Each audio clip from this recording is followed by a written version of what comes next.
Olá, pessoal. Eu sou Giulia Gomes e nós estamos hoje no Vida de Mãe. Sendo que o Vida de Mãe está sem uma mãe, que é Regina. Por quê? Porque a bichinha está com Miguel doente, com febre, e mais que Miguel doente. Maria também tá. Mas o mais é Giuliano, o marido dela, vulgo meu irmão, é o que tá doente, com dor de garganta. Liga a Regina para mim e diz, não posso ir, porque os meninos estão doentes e Giuliano também. Então, por isso, estamos hoje no Vida de Mãe, sem Regina, só comigo. E graças a Deus, com Marcela. Seja bem-vinda, Marcela. Obrigada. Marcela, se apresente. A gente já tentou 2 vezes trazer essa mulher para cá e hoje, graças a Deus, Ficou corrida. dá nisso. Muito sucesso na vida. Muito sucesso dá nisso. Meu nome é Marcela. A gente é tanta coisa, né? A gente já tem Minha tanta coisa, né? coordenadora do ciclo, quase vizinha, verdade. muitas coisas. Sim. Para falar um pouquinho Fala de de onde você. eu vim, como eu nasci. Eu sou casada, tem 9 anos, né? Tá bem pertinho de já fazer 10 com o Ian. Não tenho filhos ainda, mas estamos aí à espera do milagre. Sou arquiteta, já trabalho com arquitetura exclusivamente hospitalar já desde 2012. E é isso, sou católica assim, recente, não sou como o Gil, desde que nasceu. Eu sou católica de 2000 e mais ou menos 2019 para cá começou minha caminhada, mais, digamos assim, mais forte a partir de 2020. E é isso. Minha gente, Marcela é amiga e sócia de Carol, que teve conosco, que a gente tem um consórcio, uma parceria com a Trinitar, viu? Sigam a Trinitar. Vamos pedir para o nosso querido... como é teu nome, amor? Quer que tu é aqui mesmo? Eu sou tudo, eu sou produção, inclusive. A produção, vamos pedir para a produção colocar o Liminha, vai pra Liminha, vou colocar o link da Trinitar aqui, que é a empresa das meninas. E o Instagram delas é belíssimo, pode ir lá, eu amo o Instagram delas. Mas é só clínicas e consultórios. É só não clínicas vai esperando uma casa linda, maravilhosa que a gente nem faz. Não é porque eu sou da área, eu gosto de ver as coisas que vocês fazem. Pronto, aí. Minha gente, hoje a gente vai falar, assim, sobre as consequências do feminismo, né? Não sei se vocês já... Tá pegando aqui, produção, bem direitinho. Não sei se vocês já ouviram falar de Ana Caroline Campagnolo. Essa é uma deputada protestante que fala muito bem sobre feminismo. E ela escreveu esse livro, né, Feminismo, Perversão e Subversão, que eu li há 5 anos atrás, quando eu ainda morava em Recife. E eu fiquei encantada, porque ela traz muita coisa. Se você perguntar, Júlio, o que ela escreveu tanto? Eu não vou lembrar, lógico, já faz 5 anos. Não peça isso para essa criatura aqui. Mas é sobre o feminismo, é muito bom. E abre muito a mente da gente para ver as coisas, enfim. E como o que eu achei mais, para mim, né?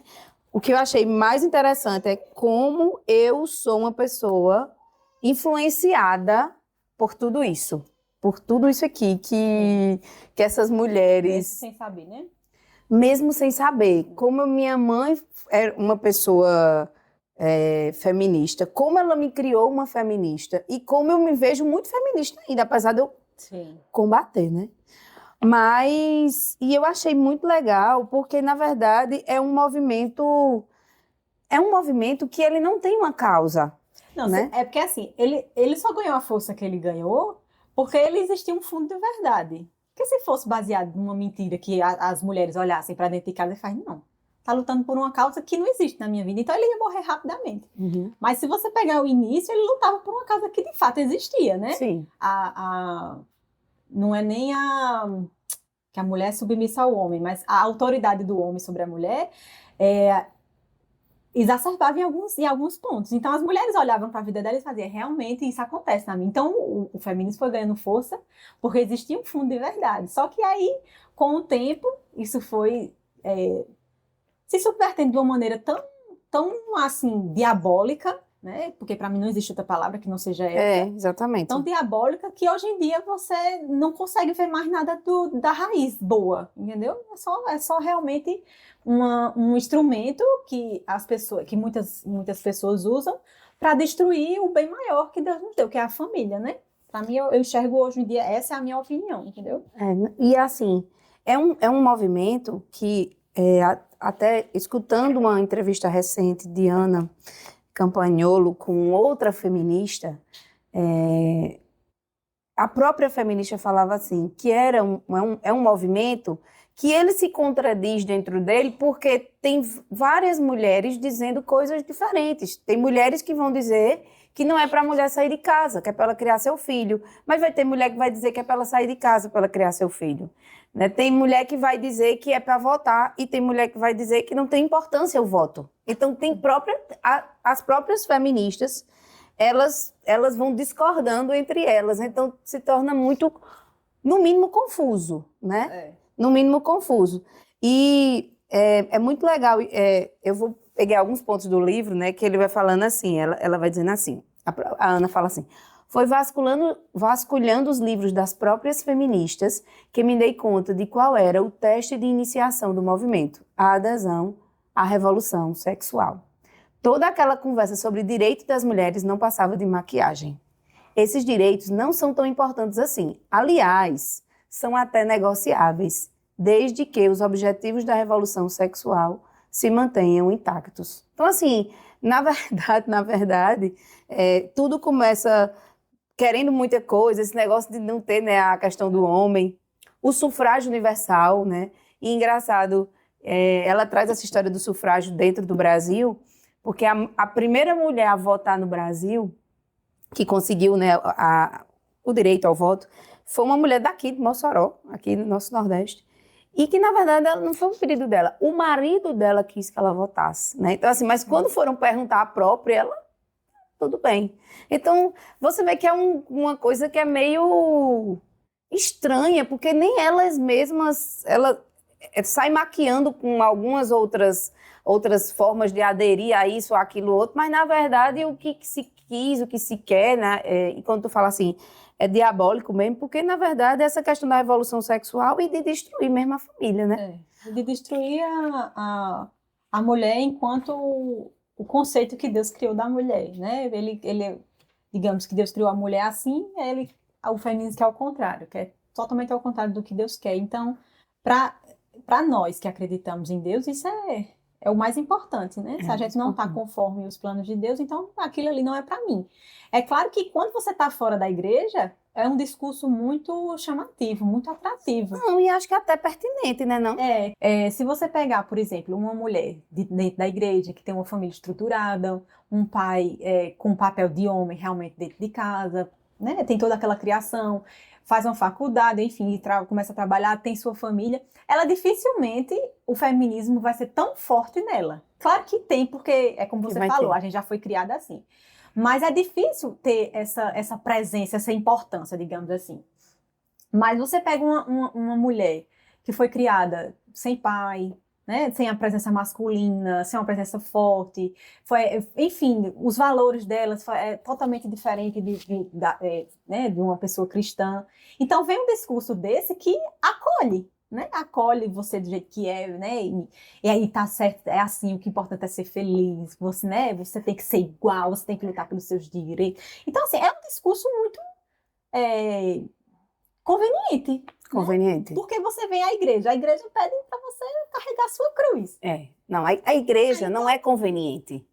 Né? Jesus nunca foi conveniente, né? Não, nunca foi. Ele nunca disse que venha para você ser feliz. Não, ele prometeu uma cruz. Então, para a pessoa, conscientemente, né? Sem olhar para o céu, sem olhar para o sobrenatural, ela vai olhar para aquilo ali, eu não quero isso, eu quero isso aqui. Que permite eu fazer o que eu quero, ser do jeito que eu quero. Dá respaldo, né, às minhas escolhas. E assim, e no final a gente sabe que fica um vazio dentro delas. A gente sabe que fica.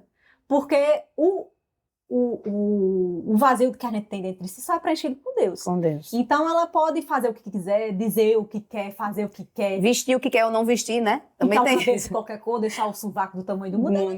Mostrar os peitos. Mas eu tenho certeza que quando ela vai deitar, ela sente um vazio, ela sente um buraco. Porque todo mundo sente. Não é só mulher, não. É qualquer ser humano criado à imagem de Deus, ele vai sentir esse buraco. E até nós, quando a gente está no nosso momento de aridez, que a gente está longe de Jesus, a gente sente isso, né? Exatamente. Então, aí você compara uma pessoa que está perdida, bota o feminismo na frente dela e bota o cristianismo. Ela vai dizer, não, vou por aqui, né? Que é muito mais fácil, muito mais gostoso. Só que a gente sabe as consequências disso. Exatamente. Porque apesar do cristianismo prometer uma cruz, mas ele promete a salvação junto.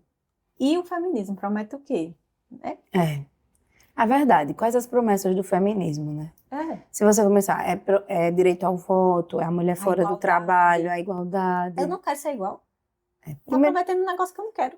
Tu quer ser igual ao teu marido? não tem como, não quero. posso, não. Tem muita coisa que ele faz que eu não quero fazer. Deixa ele fazer as coisinhas dele, eu vou fazer nas minhas aqui. Exatamente. Mas isso é interessante.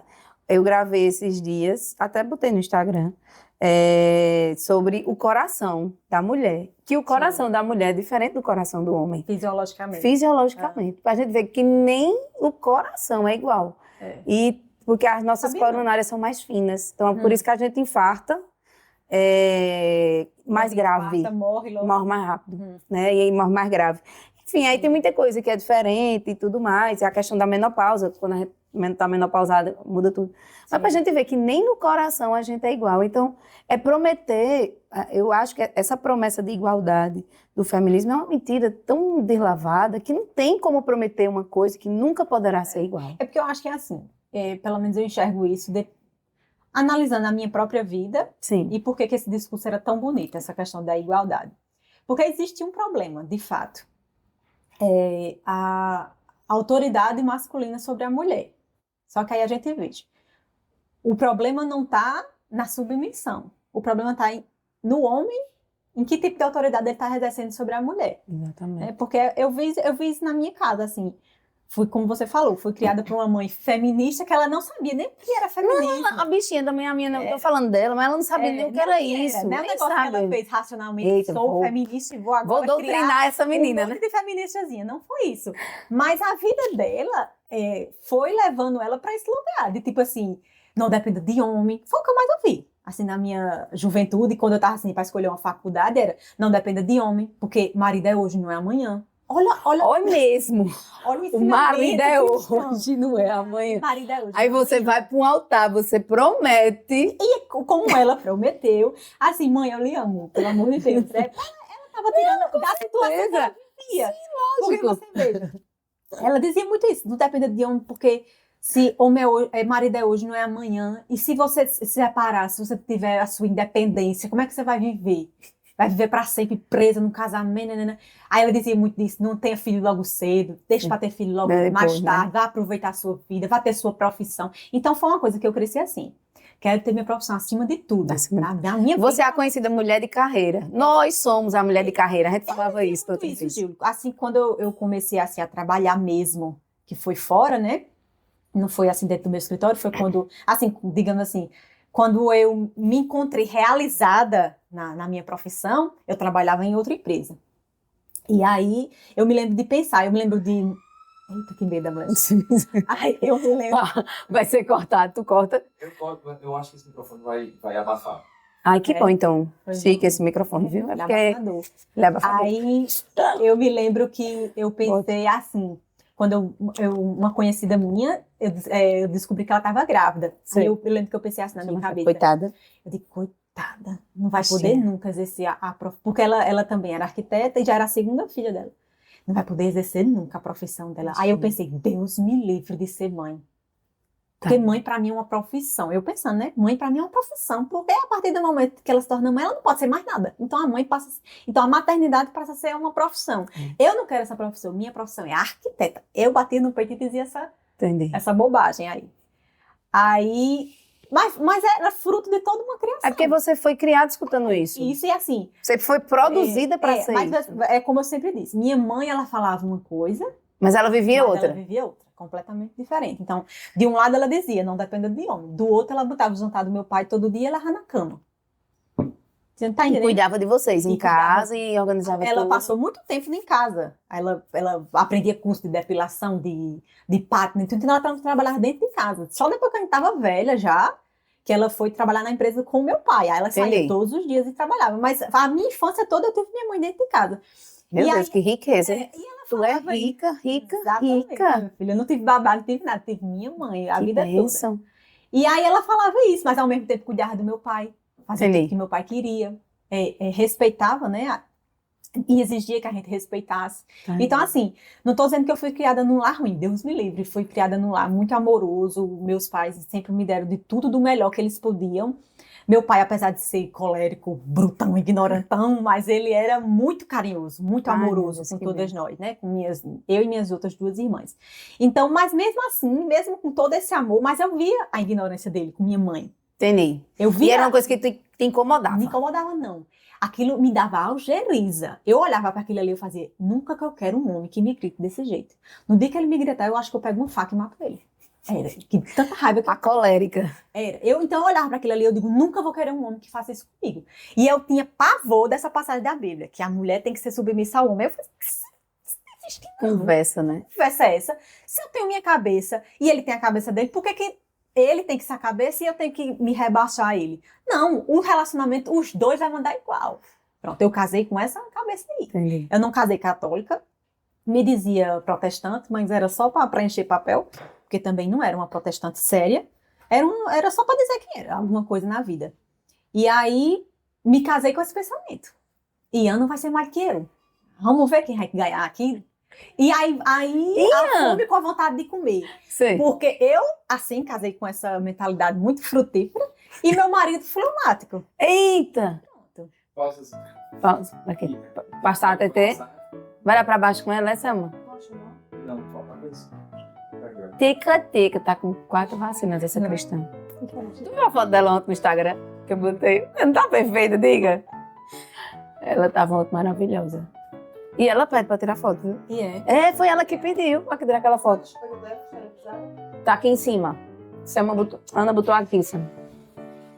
Tá aí. Pronto. Ai, gente, criança com chupeta é tudo de bom. Eu me aperrei com criança que não tem uma chupeta. Não, Deus é mais. Ela chorando, eu vou fazer o quê? Dar um pote de Nutella? Pois é, não Ela posso, cala mas a eu tô doida que ela chegue nessa fase. De Nutella? Com certeza. Com A certeza. menina das mães querendo meter a Nutella na menina. Com certeza, né, Tetê? Pra comer um docinho. Que um docinho dá uma acalmada, né, Ai, Tetê? uma felicidade, uma Tchau, Tequinha. dopamina. Tchau, mamãe. Vai atrás do PP agora. PPP tá lá, virado. Vai passear. Tchau. Não, PP. Pode ir? Sim, vai, fala. Sim, voltemos. E aí, Aí, meu marido fleumático. fleumático. Me explique o que é um fleumático. Não, gente, pesquisa aí. É temperamentos. Eu sou colérica, virada no cão, e meu marido é fleumático, que pra ele tudo tá bom, tudo é maravilhoso, e acabou. É a cara do gato, né? Ele tá não. triste, é a mesma cara. Ele tá feliz, é a mesma Ian cara. triste. Ian muito preocupado. Ian feliz. É sempre assim, é sempre aquela constante. E só que, veja, para uma mulher que já tem por si só esse ímpeto de dominância, encontrar alguém que não é Que não é dominante, dominante. pronto. Eu era do tamanho maior do que esse prédio aqui, entendeu?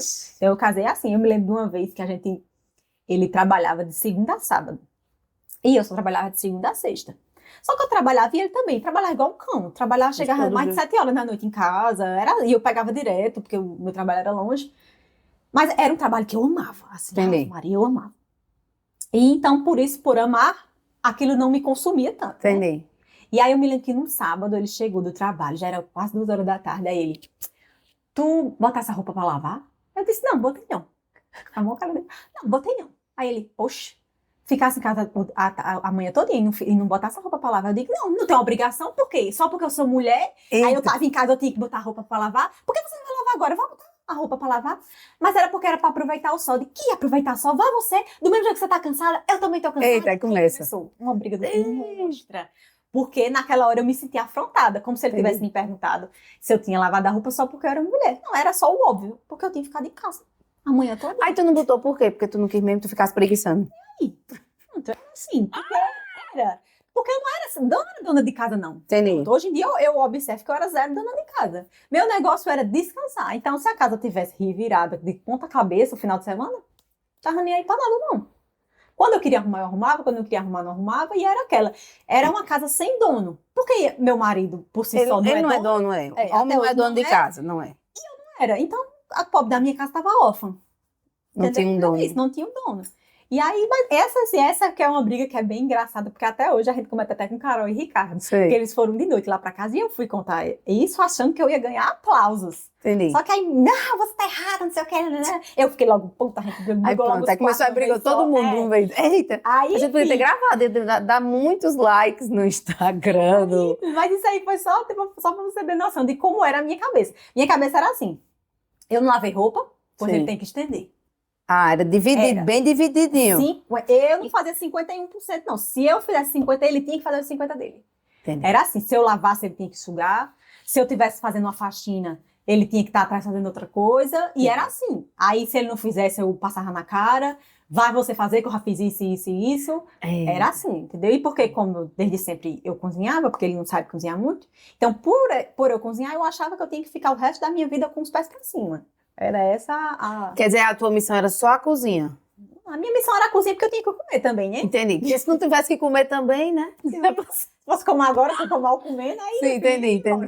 Era da vez que ele ia passar fome. Pobre velho, Era meu esse. Deus. Mas para você ver as consequências, como eu digo, as consequências do feminismo, como foi... Desse assim, pensamento, que já né? encontrou um terreno muito fértil no meu coração. Porque eu, por si só, já era assim, naturalmente, pelo meu temperamento. Já sou uma pessoa que domino mais, que tem mais iniciativa, que quer fazer o que eu quero, que quer as coisas do meu jeito.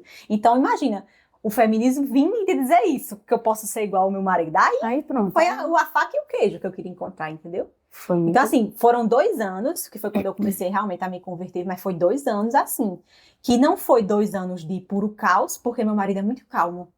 Mas se ele fosse um pouquinho mais estourado, tinha sido assim, caos completo, os primeiros 2 anos de casamento, porque nem eu assumi o meu papel e nem ele assumiu o dele.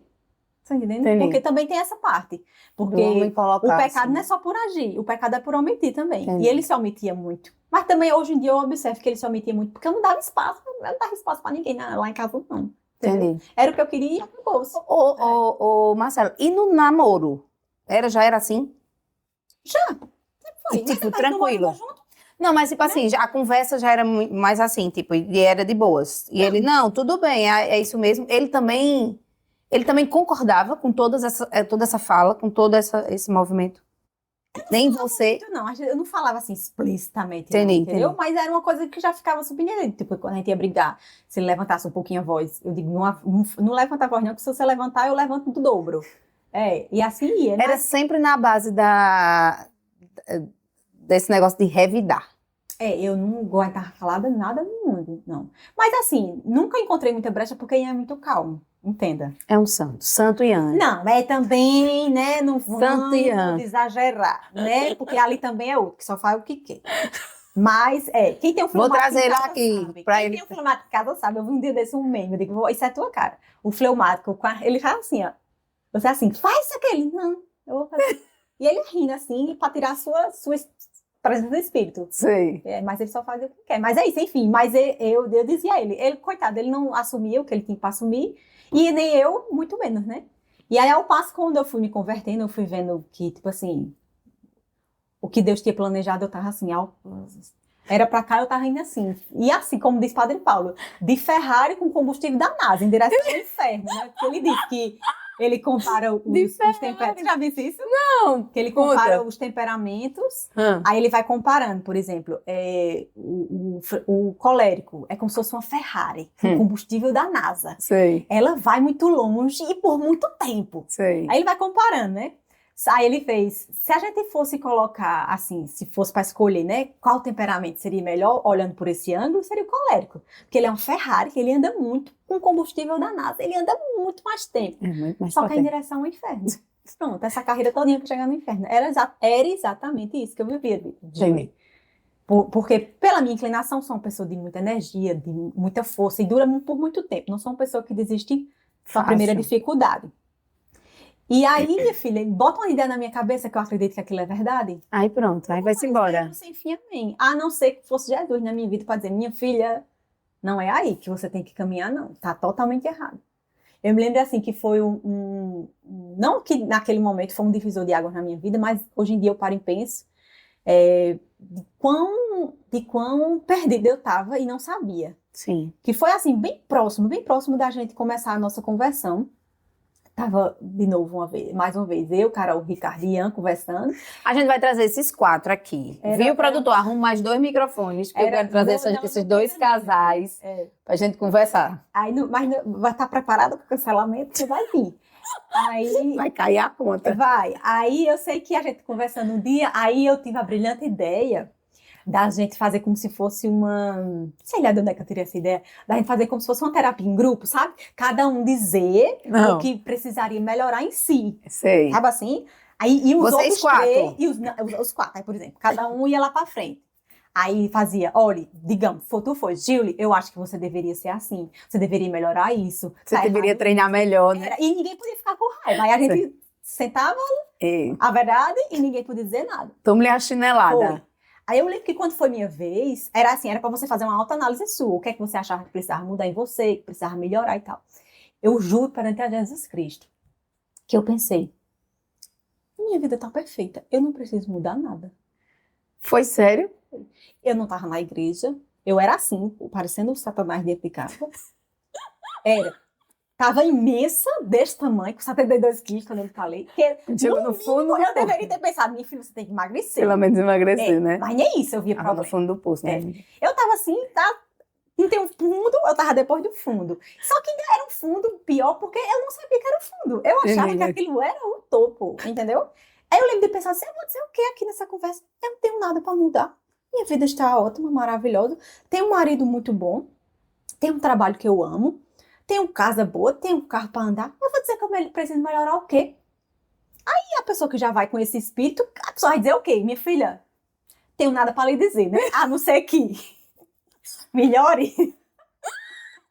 Porque quando a pessoa vai dar humildade, né? Tem isso, melhorar. Você tem um espacinho de dizer, realmente. É o que o copo tava tão cheio que não tinha como botar mais nenhuma gotinha, né? Era tipo isso. Aí quando eu paro e penso assim, depois assim que eu fui vendo Jesus, né, e me comparando. E o disse o quê? De tu? Aí disseram o quê? Eu não lembro não, mas eu sei que o meu foi bem rápido, porque eu era perfeita, né? Ah, entendi. Então, assim, eu ia deu muito pano pra mangá, aí eu vim de lá com uma metralhadora para o meu marido. Pra Carol, pra Ricardo. Acho que foi nessa época que eu disse, vocês têm que casar. E foi Entendi. Sim, porque para tirar pedras, eu sou a primeira. Entendi. Na fila, Aí, enfim, por isso que eu tenho, assim... Eu olho tanto, quando eu leio a Bíblia dos fariseus, eu digo, eu tenho tanta misericórdia deles. Por quê? Porque eu seria o fariseu facilmente, na época de Jesus. Facilmente. Não, eu seria muito também. Muito fariseu. Enfim, aí não vou nem entrar nessa seara. Aí eu sei que depois que eu me converti, que eu olho pra trás e penso, meu Deus, minha filha, você tava tão ruim, que não tinha nada que prestasse na sua vida. E você achando que tudo tava prestando, tudo tava perfeito. Incrível. É incrível, assim, como só Jesus pode fazer essas coisas, Gilly. Ninguém, se tivesse ali, Carol, Ricardo, podia estar, quem fosse, que quisesse me abrir os olhos, eu não ia abrir. Não, Ian, que é a pessoa que você mais ama, assim, né? Enfim, todo mundo, né? Ninguém ia ser capaz, Júlio, de mudar a minha cabeça. Eu digo a você, como eu tô vendo esse copo aqui, ninguém ia ser capaz disso. Porque pra eu mudar de ideia, eu teria que enxergar uma autoridade naquela pessoa. E eu não enxergava autoridade em ninguém. Nem o meu marido, que eu deveria enxergar, eu não enxergava autoridade. Tu tá entendendo? Porque eu funciono muito assim, até hoje, né? Pra eu escutar uma pessoa, pra eu mudar a minha vida, aquela pessoa precisa exercer algum tipo de autoridade sobre mim. Ou, tipo assim, eu sei que esse assunto que ela tá falando, ela domina muito mais do que eu. Né? Ela tem uma autoridade, digamos, hierárquica também na minha vida, como, por exemplo, meu marido, meu diretor espiritual. Então, pra eu ouvir, teria que ter essa base. E ninguém tinha essa base sobre mim. Eu dizia que era protestante, que acreditava em Jesus, mas Jesus nunca nem existia na minha vida. A pessoa rezar um santo anjo antes de dormir, isso não é Jesus na vida, não. Entendeu? Nas minhas atitudes diárias, Jesus era zero presente. Então, assim, durou. E no trabalho também era assim? O quê? No teu trabalho também era assim? Assim como? Tu, nessa veia de sempre coordenar e mandar e tudo. Pronto, o meu trabalho ainda me incentivava a ser assim. Porque era muita coisa para fazer, ninguém para fazer, então eu me espalhava. Entendeu? Eu vinha embora, com Deus à vista. Aí o negócio só piorava. Só piorava. E engraçado do feminismo. A gente tá falando da feminista, assim, mas não tem ninguém aqui que é doutor em feminismo, não, pelo amor de Deus. Quem sabe um dia, né, Ana não vem sentar na minha mesa. Aí eu chamo tu, vice Marcelo. Não, chame não, porque eu vou dizer mulher, não sei de nada. Eu só Mas- sei do que é que essa pele na minha Mas foi vida. na minha vida, né? Mas é nessa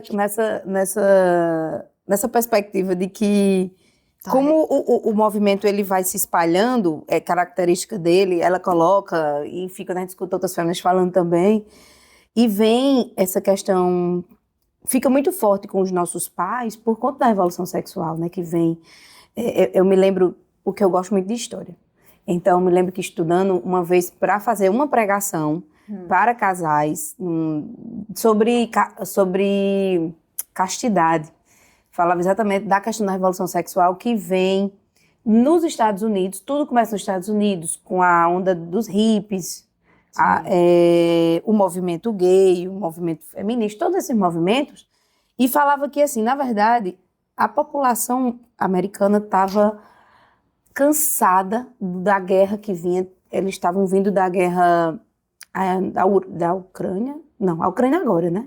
É uma guerra que estava na época do Vietnã, obrigada, meu marido, a guerra do Vietnã, e aí a gente estudou junto, inclusive, para pregar junto nesse dia, eu e Vinícius, e os Estados Unidos, eles vinham muito cansados dessa guerra com o Vietnã.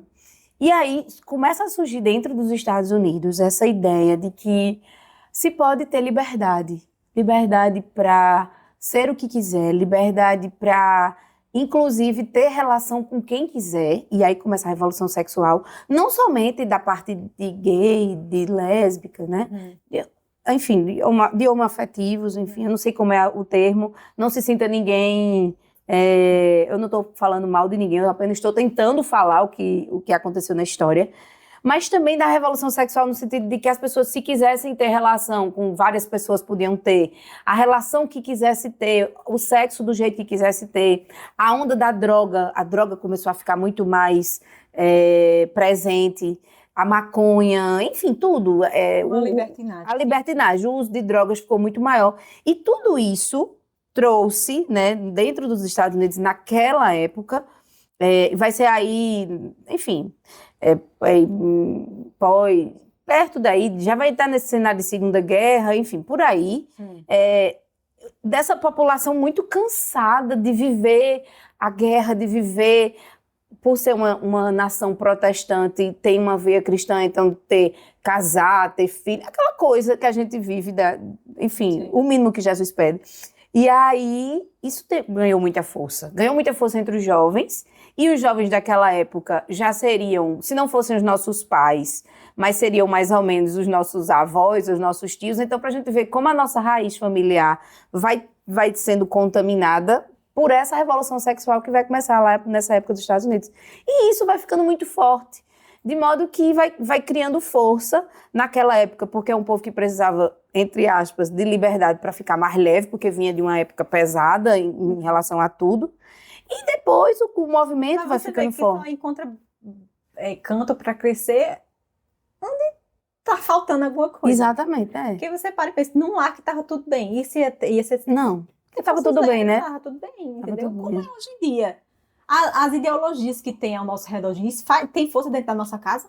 Não tem, gente. Por que vai ter força com o que aqui, meu filho? Pelo amor de Deus, aqui só quem não são entre Jesus, sabe pra lá? Então, é isso que ele vai falando, assim, de que... eu me lembro que a gente estudou isso para dar essa pregação, porque a partir daí aí começa a questão da... A castidade não precisa mais, não existe mais. Porque, assim, eu acho que tira a responsabilidade dos seus atos, né? Você fica só com o prazer. O prazer, E a responsabilidade é zero. É o hedonismo mesmo, né? A gente volta para a questão do hedonismo, né? E aí vai ganhando força, né? O feminismo, não somente o feminismo, os outros movimentos, e aí... Mas é porque, por exemplo, um movimento como esse, o feminismo, que eu acho que eu até comecei a falar e fui me perdendo e falei outra coisa. Passa isso? Não, né? Deixa eu... Caminhão. Tira? Aí, por exemplo, como eu comecei a falar, que minha mãe falava isso, né? Não depende. Então, assim, eu via aquela situação e eu achava que o problema era a forma como minha mãe era. Isso é um absurdo, não ia botar o jantar papai em todo dia na cama, ele tá aleijado, quem sabe se levantar e botar o jantar. Então, eu achava que o problema era minha mãe, a forma como ela tinha vivido a vida dela. Só que o problema nunca foi esse. E eu acho que é por isso que o feminismo ganha força em tantos lares. Que o problema não está na mulher em ser submissa, está no homem e não exercer autoridade sobre a mulher e não amar a mulher como Cristo amou a igreja. Então o problema não é a forma da mulher ser submissa, é a forma como o homem ele governa a sua casa e a sua esposa. Porque se foi o próprio Jesus que fez essa comparação direta, né? De que Cristo é a cabeça e a igreja é o corpo, e que dentro da família o homem é a cabeça e nós somos o corpo, né? Uma comparação assim. Então, essa comparação colocando Jesus como a cabeça. Então, o marido teria que fazer o papel que Jesus fez pela igreja. Que foi o quê? Doar, sim. Se doar, amar até o ponto Até de morrer. morrer. Então, esse era o papel que o homem deveria ter. Só que não é isso que a gente vê em muitos lares. Porque, Júlia, a gente não pode ser romântica de dizer, não, o feminismo existe, mas não tem razão nenhuma. Ele tem, porque em muitos lados a gente sabe como é. Sim, lógico. Que a mulher precisa ficar em casa e o homem humilha, quer passar na cara que ela não trabalha nada, que ele tem que pagar tudo por ela. Que é uma coisa que eu via muito lá em casa. Minha mãe sofria muito com isso. Entendi. Porque não trabalhava, até trabalhava, mas era... Eu estava dentro de casa apenas, cuidando das... Exato. Só que, veja, ela difícil tem isso, um papel tão sublime, mas ela não conseguia enxergar aquilo ali. Ela só conseguia enxergar aquilo como um fracasso. Eu não consegui trabalhar e ter minha independência, estou aqui, dentro de casa, sendo dona de casa, tu tá entendendo? E aí, se você parar para pensar, a raiz de onde é que tá isso, né, do homem também ter se perdido no papel dele, vem de quem a gente tava falando no início, de Adão, né? Porque o pecado original entrou e ele deturpou o papel do homem também. Ele parou... Isso é importante a gente comentar. A gente tá falando das mulheres, mas isso é importante. Porque a gente, nós, graças a Deus, a gente tem maridos bons que supre tudo dentro da nossa casa, nos ama e nos trata bem. Mas a realidade de muitas mulheres não é essa. A realidade é um homem que bate, que diz o diabo com ela, entendeu? São que humilha, né? Que humilha, que enfim, não entende, que não valoriza, que não se doa, que não se sacrifica por ela. A realidade de muitas mulheres é essa. E o X da questão começa lá, como o pecado original que veio e ele digamos assim, bagunçou a autoridade que o homem deveria ter. Que autoridade é essa? Não é autoritarismo, é uma autoridade, né? E aí... que é a autoridade de cuidado, né? É uma autoridade... É para cuidar. Olha para Jesus, qual é a autoridade que ele tem sobre a igreja? Fez, é que ele vai na frente ditando como é que tem que fazer, como é que tem... Instruindo e se sacrificando. Exatamente. É verdade. Só que aí tem muita gente assim, que era a minha dificuldade muito grande, né? Como é que a pessoa... Que assim, no momento algum, Deus criou a mulher como um ser inferior ao homem. Porque isso é muito importante, porque o feminismo prega muito isso. Muito isso, O cristianismo inferioriza as mulheres, e não, de forma alguma. Se ele trata igual, se não melhora a mulher, senão ele não glorifica mais a mulher, porque verdade, é através dela que Deus traz a sua criação ao mundo, né? Mas você para e pensa que era uma dificuldade muito grande minha. Como é que, apesar de sermos iguais, né, o homem e a mulher, mas como é que eu posso ser igual e ser submissa? Você tá entendendo? Como é que, por exemplo, pode existir numa mesma relação, porque em relação do homem e mulher, uma relação de chefia e de submissão? Como é que isso pode coexistir? Como é que a pessoa pode ser igual e ao mesmo tempo submissa? Né? Mas aí eu tava lendo aquele livro que eu te falei recentemente, e ele deu um exemplo assim, que eu digo, realmente o cabo aprende, e morre burro. Aí ele falando assim que o maior exemplo é a Santíssima Trindade. Pai, Filho e Espírito Santo. Existe algum inferior a um? Não. Jesus é inferior ao Pai? Jesus é inferior ao Espírito Santo? Não. Mas Jesus é submisso ao Pai. Ele diz na Bíblia, foi o Pai que me enviou. Eu faço a vontade do meu Pai. Então, se ele faz a vontade do Pai dele, é porque o Pai tem uma autoridade sobre ele. Tem autoridade, mas são Deus do mesmo jeito. O Pai, o Filho e o Espírito Santo. Então, é possível? A Santíssima Trindade já está aí, está dando exemplo. Que é possível coexistir, né? Essa autoridade, essa chefia e a submissão ao mesmo tempo. Mas é só quando a gente olha com um olhar de amor, né? Quando a gente olha com um olhar de tipo assim, vou me submeter ao meu marido, que a gente pode olhar, né? Tipo, a gente pode enxergar a situação, tem que me submeter à vontade do meu marido. Mas a gente pode olhar, vou submeter à vontade do meu marido, porque foi assim que Deus planejou. O marido Ele não colocou esse homem na minha vida, a gente não está casado, não recebemos o sacramento do matrimônio. Então, o que a gente está ligado aqui, está ligado lá no céu. Então, se eu não me submeter a ele, eu vou me submeter a quem, pelo amor de Deus? É verdade. Se somos unidos. Agora, precisa ter isso muito claro, né? Assim, acho que essa clareza de ideia precisa ficar... Tem que ter muito claro e assim, a pessoa tem que se lembrar todos os dias. Todos porque, os como dias. você falou, a inclinação é a pessoa não querer fazer, né? A concupiscência, né, da gente, que é essa decidir sozinha, fazer o que você quiser, não concordar. Que é uma dificuldade que até hoje eu tenho, viu? Não é porque, me converti e virei santa da sétima morada, não. De vez em quando ainda me encontro. Eita, devia ter escutado Ian, então devia ter visto isso com ele antes de já ter passado o cavalo na frente de todos os bois, entendeu? Mas a vida vai ensinando. E uma coisa que eu percebi, Gil, que quando eu comecei a me diminuir, foi que Ian começou a crescer no papel dele. Para as mulheres aí que querem saber como deixar de ser mais Carlão, é isso. E o marido ser mais presente. Uma receita. Diminua-se. Faça igual a João Batista, é necessário que eu diminua para que ele cresça. Que ele cresça. Não, mas acho que quando a gente casou, também tinha muito disso. E pior, ainda era pior, porque eu não só decidia as coisas, mas também eu decidia com os meus pais. Olha a situação. O costume de uma vida inteira. Decidir as coisas com os meus pais, sempre. Sim. Porque, enfim... Aí, de repente, tem que decidir com um cara... Aí tem que decidir com... Que palhaçada é essa? Então, assim, mas aí, graças a Deus, a Nossa Senhora, meu marido, teve uma conversa bem prática. Disse, minha filha, você está casada comigo, não é com eles. Aí você vai entendendo, você vai despertando, vendo... Eu tive essa vantagem, porque quando eu casei, meus pais não moravam aqui mais. Verdade. Porque era capaz de até isso, de estar essa mistureba toda. Ainda ter esse porém, né? Deus é tão misericordioso que ele ainda separou o joio do trigo para ver se minha filha, melhore. Porque imagina, se ainda botasse mais esse problema aí na questão. Minha gente, que coisa engraçada. Mas assim, é como a gente vai vendo que a gente vai melhorando. Incrível, né? Assim, quando tu fala da tua história de vida, que se dizia protestante, mas não teve uma formação, né? Você não teve uma formação. Então, Marcela, assim, não tô querendo passar a mão na sua cabeça, mas dizendo assim, que você não teve. Assim mesmo, né? Você não teve essa formação em casa.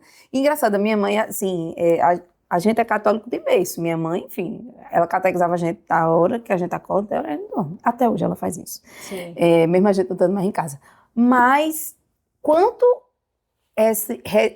vivo na cabeça dela, esse que você falava assim, não é que minha mãe nunca falou, nunca depende de homem, não era isso. Minha mãe dizia assim, tem que estudar. Tem que estudar, depois casa. Tem que, sabe, muito nesse sentido, né? Tem que estudar. A minha mãe é muito do estudo. Estudar para ser alguém, para se formar, porque você não tem herança, né? Enfim, a herança que eu dou a vocês é estudo. Incrível que... E quanto a gente já ia para a igreja, quanto a gente já rezava, quanto já era de grupo de oração, enfim. Tô devendo até um seminário de vida, né? Vamos organizar esse seminário de vida. Vamos organizar esse seminário de vida. Mas o quanto isso ainda era forte, né? E o quanto Jesus já falava. E eu me lembro quando eu fui casar, meu Deus, como eu fui casar sem saber de nada. Como eu fui casar desorientada, a verdade é essa? Mulher, se tu casasse desorientada, eu. Não, mulher, mas... Eu tava falando que eu nem lembro mais. É muita coisa. Era o que a gente tava falando? Você falou que já foi difícil, mesmo sendo casado. Sim, foi. Sim, porque... casei, daquelas promessas todas que eu fiz no altar, eu fico pensando, meu Deus, eu prometi...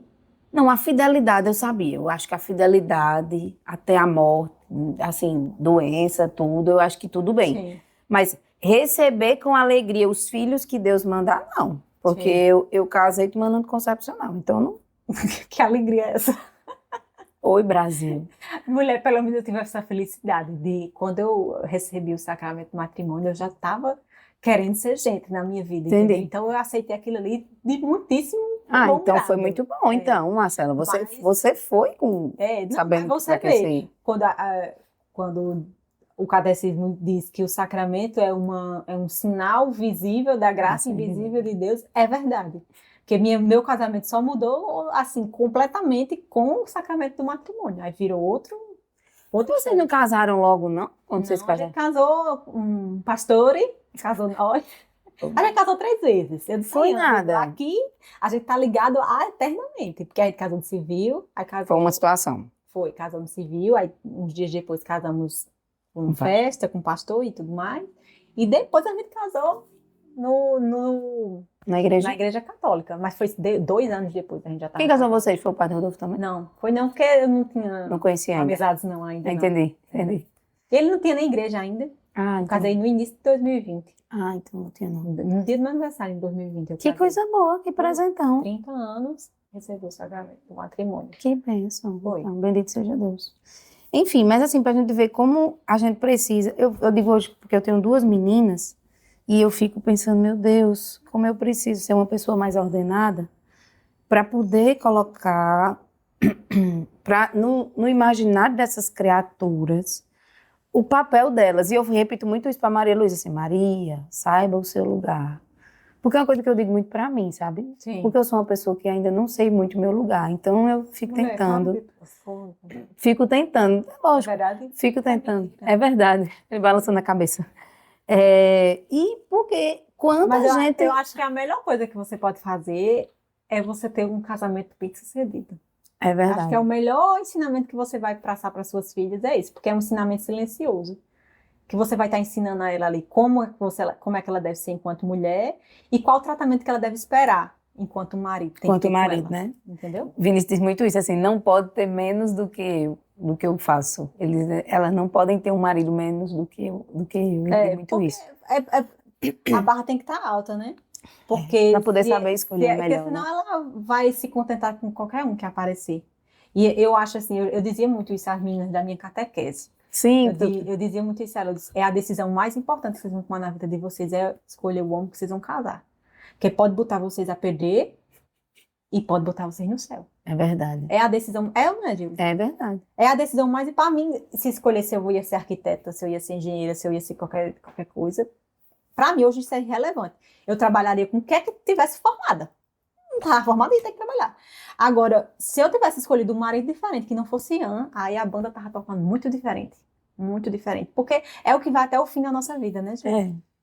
É porque a gente foi ensinado de que a nossa profissão seria a nossa vida. É o centro da vida e não é. Quando não é, nossa profissão é uma coisa... Eu falei até disso outra vez, nossa profissão é uma coisa... É A um nossa aspecto da nossa vocação é outra, né? Mas se mistura muito isso e se vive a profissão. Quantas pessoas... Marcelo, eu me lembro muito da época de Recife, que, tipo, as pessoas vivem a profissão. As pessoas que eu convivia viviam dentro do hospital, não almoçavam, ou quando almoçava em cima dos prontuários, como eu almocei muito.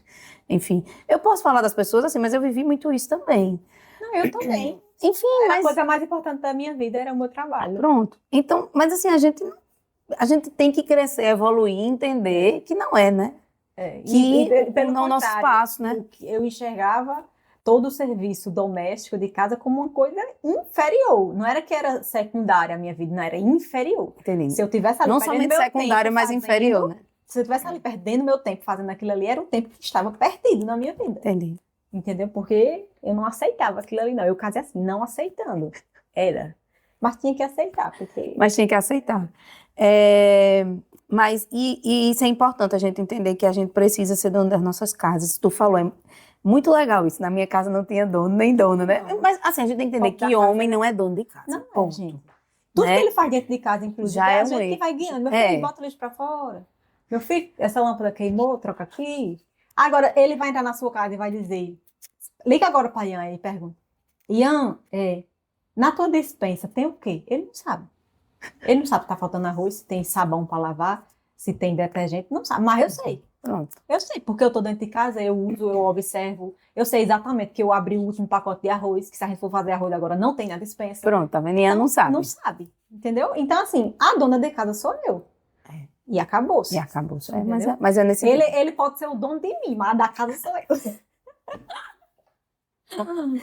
Deixa eu ler só esse aqui, porque a gente vai ter que... Porque assim, a gente tem que fazer almoço. O feminismo bateu lá em casa. Eu tenho que fazer meu almoço ainda, do meu marido. Mas engraçado esse negócio da gente viver o que a gente nasceu para viver. Por conta das meninas, eu diminuí um dia nas clínicas, no Cariri. que é a quarta-feira. E a quarta-feira é o dia que eu tô em casa. É o dia que eu faço almoço, enfim, que organizo, que vou pro meu Pilates. E assim, e todo mundo está vivo, todo mundo está bem. E como as coisas fluíram melhor, sabe? Sim. Quando você falou uma coisa certa, a gente precisa estar no nosso lugar para o outro assumir. Inclusive para as outras coisas se ordenarem melhor. Se ordenar, exatamente. E Deus não nos chamou a isso, porque se ele quisesse que eu fosse a chefe da minha casa, tinha vindo um homem, não tinha vindo uma mulher. É verdade. Se eu vir uma mulher, é porque ele quer que eu seja isso. Sim. Então, eu tenho que dobrar Entrar no meu lugar. Deixa eu ler só isso aqui, que eu achei massa.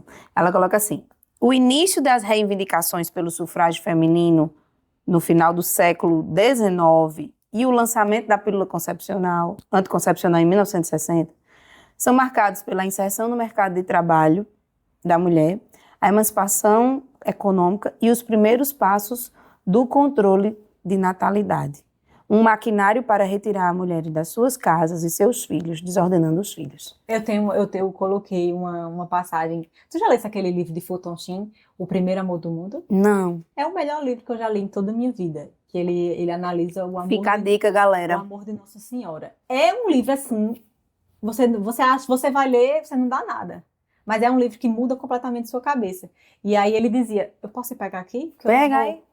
Calma, Vai lá. Um minuto. Deixa eu pegar, que eu até coloquei isso numa foto no Instagram, eu e meu marido. Que eu disse, rapaz, isso aqui é muita verdade. Bom. Mostra aí. Já fica aí, minha gente. Olha, 2 dicas de livro, viu? Esse de Ana Caroline Campagnolo, né? Feminismo muito bom. Aqui, ó. E esse de Marcela agora. Pra gente finalizar com chave de ouro. Vai. Diz assim, ó. A mulher moderna tornou-se igual ao homem, mas não se tornou feliz. Foi emancipada, como um pêndulo arrancado de um relógio que já não tem mais liberdade para balançar-se, ou como uma flor emancipada de suas raízes. Ela foi barateada de 2 formas na sua busca por uma igualdade matemática. Tornou-se vítima do homem e vítima da máquina. Tornou-se vítima do homem ao tornar-se unicamente um instrumento para o prazer dele e para cuidar das necessidades dele numa troca estéril de egoísmos. Tornou-se vítima da máquina ao subordinar o princípio criativo da vida à produção de coisas sem vida. O problema da mulher é conseguir expressar de maneira adequada e completa certas qualidades que lhe foram dadas por Deus e são específicas dela. Essas qualidades são principalmente a devoção, o sacrifício e o amor. Precisamos ainda mais de mulheres como Maria, a Senhora da Equidade, que deixem as luzes e o glamour do mundo pelas sombras e escuridão da cruz, onde se fazem os santos. Quando mulheres assim reaparecem para salvar o mundo com equidade, devemos brindar a elas, saudá-las, não como mulheres modernas, antes superiores a nós e agora nossas iguais, mas como mulheres cristãs, mais próximas da cruz da Sexta-feira Santa e as primeiras do sepulcro na manhã da Páscoa. Coisa linda. Perfeito, né? Perfeito. Não precisa nem comentar mais. Fim. É isso, minha gente. Nós somos chamadas mesmo a ser como Nossa Senhora mesmo. Ela é a régua. Quer saber se você está certa? Deixa eu ver. Nossa Senhora faria isso? Não. Pois ajude, faça sua vida como igual ela fazia. Mas eu digo isso muito a Ian. Ele de vez em quando joga essa pileira para mim. Nossa Senhora faria isso aí que você está fazendo? Eu digo, mas ela não tinha. O São José não fazia isso que você faz. Nossa Senhora tinha São José. Então, ela estava muito bem de vida. Mas é isso, a vida é isso, é um para ajudar o outro. É isso, a mulher foi chamada a isso mesmo, gente, a sacrifício, ao amor, imitar Nossa Senhora aos pés da cruz. E ao serviço, né? Nós somos chamadas ao serviço, ponto. Se a gente não está servindo, então não está no nosso chamado, né? E isso é importante. Consumir-se. É consumir-se, exatamente. Marcela, obrigada! Deu certo, né? Deu certo? Mas nunca tu me chama para né? Ó, Marcela vai vir para falar. Como é o nome do livro que tu leu? Que eu li, que eu não vou vir falar, não. Ela vai vir falar, sim, vai. 12 mulheres extraordinariamente comuns. Aí eu analiso 12 mulheres da Bíblia. Aí analisa algumas do Antigo e outras do Novo Testamento. Pronto. Só o análise de Nossa Senhora, que foi uma coisa, mas aí a gente faz outra análise. A gente faz a nossa análise. Marcela vai vir falar sobre isso também com a gente. Muito obrigada, Deus lhe abençoe. Nossa Senhora lhe proteja. Show. E, minha gente, sigam a Trinitar. lá. Sigam o canal daqui. Sigam o Curta, nosso canal. Curte, compartilha, gente. E rezem por Juliano. Rezem pelos meninos. Eles estão bem, mas Juliano, com certeza, Ai, Jesus, é a homem mais... gripado é... é o mais difícil da casa de Regina hoje. Tchau, pessoal. Obrigada. Tchau, tchau.